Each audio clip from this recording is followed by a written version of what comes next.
Do you want to know what I do when I'm sad or something has smashed me right in the face and I need to pick myself back up? I call my friends and we go outside and we have some fun and we goof around. And after watching last night's episode of AEW Dynamite, I am absolutely convinced that the Young Bucks and Cody Rhodes and Kenny Omega and Tony Khan and whichever wrestler you would like to choose are doing the exact same thing. They're looking around at the craziness of the world and they're saying, well, we can't put on a proper wrestling show, so let's just do stuff that makes us laugh and hopefully it will make other people laugh too. Well, you're damn right it did. I had a rollicking good time.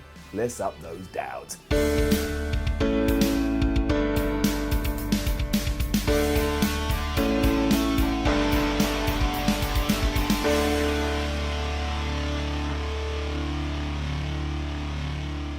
Dynamite started with Tony Schiavone, Kenny Omega and Cody on commentary, and at the risk of repeating myself, instantly they were just having a ball. I don't know how this works, but when people on television are having a ball, the emotions and the vibes like creep out of your electronic box, they go in your ears and down your mouth and into your gut, and then you start having a ball as well. And there was a bunch of insider baseball references here, and Cody was getting ready for his match.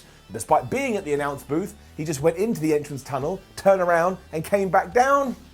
I was having a good time. We didn't have any wrestlers at ringside this week, I'm assuming because of the new health restrictions, and yeah, sure, that ruined the atmosphere a little bit, but come on now, people, you have to put health and safety first. And besides, they were still backstage, they were still gambling, and this was still ridiculous. If you're now backstage, just go and find the booking sheet. You will be able to win every single bet you put on. And we were kicking off with Cody versus Jimmy Havoc, and this was just a really sound and a really decent match. The commentary team of Kenny Omega and Tony Schiavone did a great job in saying, oh, you know, this is Jimmy Havoc's big moment because really he's only been on AEW Dark and now he gets to showcase his skills on AEW Dynamite. And even though Cody took most of this, Jimmy was still getting his licks in. It was a great way to shine a spotlight on somebody new while we are trying to navigate, it's me navigating, through some pretty crazy waters. I do think at one point Havoc reached into Cody's mouth and grabbed his tongue in order to pull him forward and punch him in the face.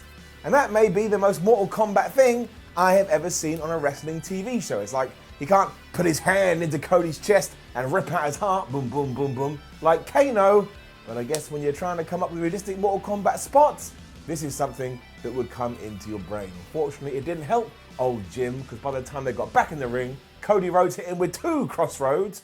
And while the American Nightmare, I don't really get why he's so obsessed with that. He never hits 1 finish anymore. He always hits 2. But I suppose it did protect Jimmy Havoc because, you know, he got smashed double time and Cody got the win. This was very easy to watch, and when things are easy to watch, they get it up. Jake Roberts then cut a promo, and my word, can Jake Roberts cut a promo? Like, it's not even what he says, it's the intonation and the cadence and how he says it. He could come into my room right now and start cutting a promo, and the promo being like, Simon, I want to take you out for ice cream and give you a hug. And I'd be like, oh my gosh, Jake Roberts is actually going to kill me because I'm not listening, again, to the words. It's just how he sounds, and I'm flipping terrified. It goes to show that while people may age, some skills never die.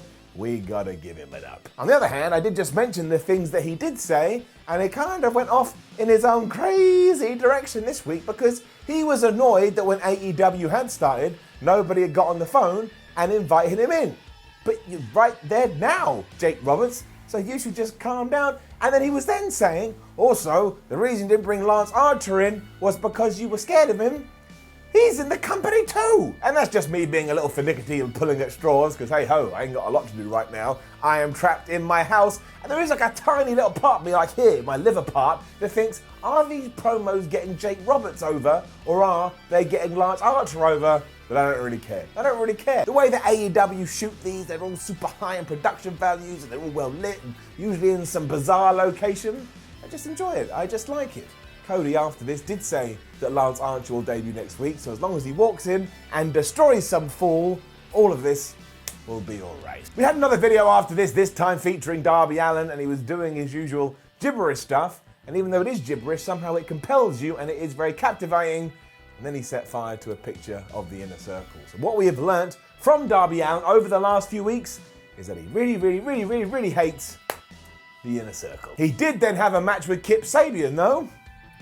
getting up. It's not much to say other than the idea of the first match then carried across here, because these two young starlets were allowed to go as Cody, which most of us know is the guy that basically made All Elite Wrestling happen, put them over like they were the best things since sliced bread. Penelope Ford was at ringside and she kept causing the odd distraction, but that didn't help because Darby Allin is too smart, and eventually he got Kip Sabian in the Last Supper, which was like a figure four with a bridge into a pin. And I like that, Darby Allin. Now you're using your brain. There is no need to do a coffin drop when there's no fans around. That's just using up your bump card. Also, this looked like a bit like a spider and octopus making love. Not something I ever want to see for real, but as an analogy, a metaphor, and like a descriptive term, I'm all right with it. I think Darby Allin's on a pretty good winning streak now. He lost that sort of handicap tag match a couple of weeks ago. Either way, Darby Allin going to be a star, Kip Sabian going to be a star, Penelope Ford also very good, going to be a star. I will point out that at this stage it was very clear we were going to get somewhat of a makeshift show, because of course this was meant to be AEW Blood and Guts. But you got to do what you can right now. The world has fallen to its knees. I'm just appreciative of a couple of hours of entertainment. And boy howdy, is it about to get entertaining. Before that though, we did have Jake Hager just squishing some fool called Chico Adams. And this did a lot for Jake Hager's whole aura and the fact that he's a bro guy, I've got to come out and use my MMA skills. But I've said this before, and I'll say it again, I think I need something else from Jake Hager right now. I know that he can beat up fools, look at the guy, that's obvious. I just need something, I don't know, a character perspective or a cool promo or a story. At the moment, he is just the mixed martial arts dude. He's got that choke thing, which I get too, but I'd like a more badass finisher. I'm just not connecting with Jake Hager. That's my fault, that's on me, I've got to work harder, but I also have a finger of power, and it's getting it down. There goes my Twitter mentions for the week. I look forward to all your lovely comments. I was surprised by the aftermath though, because from nowhere, Jon Moxley, the AEW champion, was walking down the aisle and he started to brawl with the former Jack Swagger. He then planted him with the paradigm shift, and it barely faded Hager at all. He just got up and he was trying to put submission moves on Jon Moxley, but Jon Moxley pushed him away. And because Jake is, like a heel, he ran off like a puppy dog. Tony and Cody put over hard that these two will clash eventually, and now that I think about it, it's actually a very good idea. If Jon Moxley, the AEW champion, is the first guy to defeat Jake Hager, that's only going to make him look more dominant and like he should be at the top of the card. Why am I holding a fake championship? Moxley cut a promo afterwards saying that he will defeat Jake, and if not, he will die trying. I really hope that's not true, Jon Moxley. I don't want to see that on wrestling TV. There's enough sadness out in the world right now. I just want to see flowers and sweets. Which brings us to the segment that is dividing fans right down the middle, and it does come in the form of the exalted one, Brodie Lee. So let's all calm down, take a breath, and take a step back, and we'll just swim through these waters. But yes, just to give it to you straight, it does very much appear, at least for this week, that one Mr. Lee is doing a Vince McMahon character, or a Vince McMahon impersonation, or a Vince McMahon skit. I will let you choose the word you'd like for it. But look, there is no right or wrong with this. For everyone that loved it, you loved it and you felt like you were part of some special club. And for everyone that hated it, well, you don't need an explanation from me. You hated it and you're allowed to hate it. Just hate it. Execution is what's important here though, folks. And I thought Brodie absolutely nailed it, because even if you had no idea what he was referencing, he still comes across like a megalomaniac, crazy boss type character that is slowly losing his mind. I think there's a lot to dive into there, just getting it up. And of course he was eating steak here, wink wink nudge nudge, Vince likes a good old steak wrap, with Alex Reynolds and Long John Silver before he kicked the ladder out as he started to eat his dinner before Brodie Lee had finished his, and he kicked the former out when he sneezed. And that's when it became obvious, because if you don't know, Vince McMahon, the real person, doesn't like sneezing. He thinks you should be able to control it, and if you can't, you're just a bad person. You see why this character may work?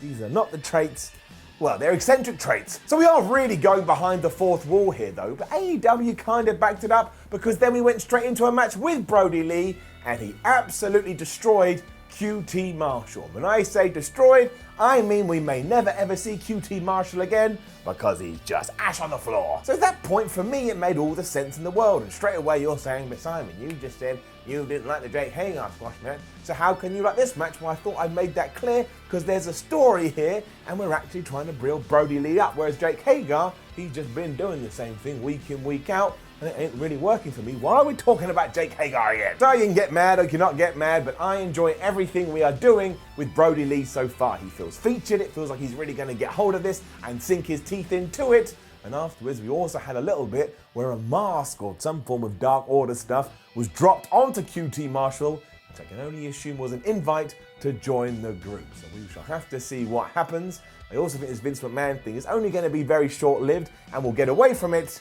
But I want to see where it's going to go. I'm intrigued. As I said before, intrigue and seed planting is all I need. Flowers will grow. Vanguard 1, Matt Hardy's drone, then provided a medical update on Nick Jackson, and I have never said those words before in my entire life. And I think it told us that Nick is now 61 or 63% better ever since he was attacked by the Inner Circle. And I just want to let you know from the bottom of my heart, I love all this wackiness that Matt Hardy brings. I laugh and I laugh and I laugh. It's just good to laugh. My word, no more arguments that you can't hold matches in empty arenas. Because outcade Kenny Omega, outcade Sammy Guevara with the AAA Mega Championship on the line, and they couldn't have smashed it anymore. Give these two damn fellas it up. Go and watch this now, and even if you don't want to because you know there's going to be no background noise, I will give you the background noise now. You ready? You can just clip this and play it while you're watching the damn thing. Woo! Yeah! Boo! Boo! You suck, Roman Reigns! Boo! Boo! Oh yeah, Kenny Omega! See, you got it. It was just a top draw match with chain wrestling, focusing on a body part because Sammy Guevara kept going after Kenny Omega's broken arm, high flying.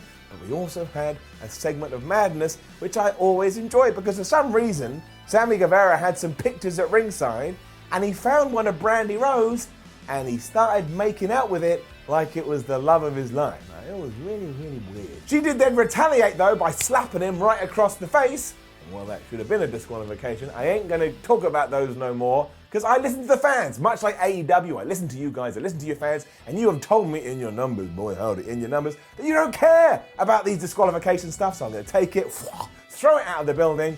It doesn't even matter. It doesn't actually matter here, because all of this was just so wonderful, it was just so beautiful. The finishing sequence too, what the hell? I mean, I'll try and get this right, but Kenny Omega hit like 2 V triggers, and then Sammy was getting out of the way of a dragon suplex, and he reversed it into a burning hammer, into a knee, but Kenny Omega got out of that, hit another V trigger, and eventually slammed this fall with the one-winged angel to get the win and retain his gold. This was just, it was just what I needed. It was just what I needed on a Wednesday night. Top draw pro wrestling.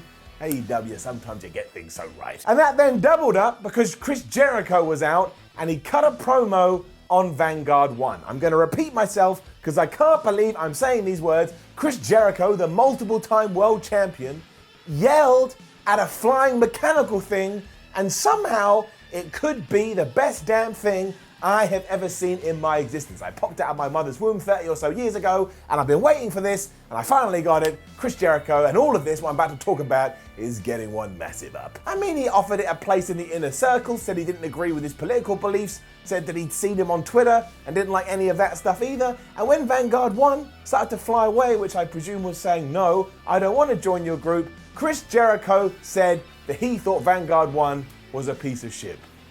I'll never get over this. I will never get over. I don't think I've ever chuckled away so much watching a wrestling show. It carried on because then Matt Hardy literally teleported himself into the ring. Now obviously we were able to do this because they filmed it earlier in the night, but he jump cut through all the chairs before eventually deciding he will end up in the squared circle. Now I've seen lots of people saying they hate this goofiness and they think it's too dumb. That's fair, you're allowed your opinion, but anything that makes me feel this good gets a round of applause. Matt Hardy, I flippin' love your ass. That sounds weird, I love you. In fact, I enjoyed it so much, I am going through my own transporting because I just feel like it. It's my show, I can do whatever I want. From here, the two just went at each other with pure comedy while also sticking to the point. Basically, Jericho wants to try and recruit Matt Hardy, but Matt Hardy's not into it. And if somebody had told me before this, they had snuck into my house and injected my face with a barrel load of drugs, I would have believed you. It was just on another plane. But I would be happy if all Elite Wrestling was like this. It's just so ridiculous. It was so ludicrous, but it made me feel so good in my heart. The big point seems to be that Matt Hardy is now Damascus, a guy that has been around for around 3,000 years, and he sees Dynamite as his paradise, which is why he can't join the Inner Circle, because as he sees it, the Inner Circle is trying to destroy said paradise, and therefore he has to destroy Chris Jericho. Jericho's like, how dare you talk to me like that? And he slapped Matt Hardy. Those two started to brawl. Sammy Guevara made the save. Then Kenny Omega and Cody was down to make the double save. And then Matt Hardy used his powers to make fire just come up all over the arena as Chris Jericho and Sammy Guevara sold this as if a ghost was about to attack them. I am going to go and watch this every single day until this lockdown is over, and it will make me realize that everything is going to be okay on planet Earth. Chris Jericho, thank you. Matt Hardy, thank you. Just have them do stuff like this every week. I don't even care. I don't even care. I loved it. I loved it. People go mad, comments, I don't care. And yeah, this wasn't the best episode of Dynamite ever. You could tell they'd kind of just pushed some stuff together from nowhere. But I have to say this, from minute 1 to minute, 120, or whatever the hell it was, I had such a rollicking good time. I laughed and I laughed. It was so goofy, it was so silly, but there was great matches put in there, and Cody was having the time of his life on commentary too. I just want to say thank you. I needed entertaining last night, and I got it in droves. There's my spinning arrow. Give it an up. Let's join the party town of pro wrestling. Now, don't forget to leave a comment below and let us know what you thought about last night's AEW Dynamite, and it is going to divide people down the middle. Like I say, like the video, share the video, subscribe to WhatCulture Wrestling. The button is right there. Just do it. Then head over to WhatCulture.com, read yourself some articles, follow WhatCulture on Twitter, WhatCulture WWE, and watch more videos here on WhatCulture Wrestling. My name is Simon from WhatCulture. Thank you very much for watching. And people keep asking me one question. Simon, now that WrestleMania, I know we're talking about WWE, but I thought I'd use here to answer the question. Now that WWE is going to film WrestleMania 36 over 2 nights, do we get 2 episodes of ups and downs? Of course you do, my friends. Of course you do. We'll do one Sunday morning, we'll do one Monday morning, and we'll just enjoy it as best as we can. It's coming up as well. Only a couple of weeks away. Get yourself ready.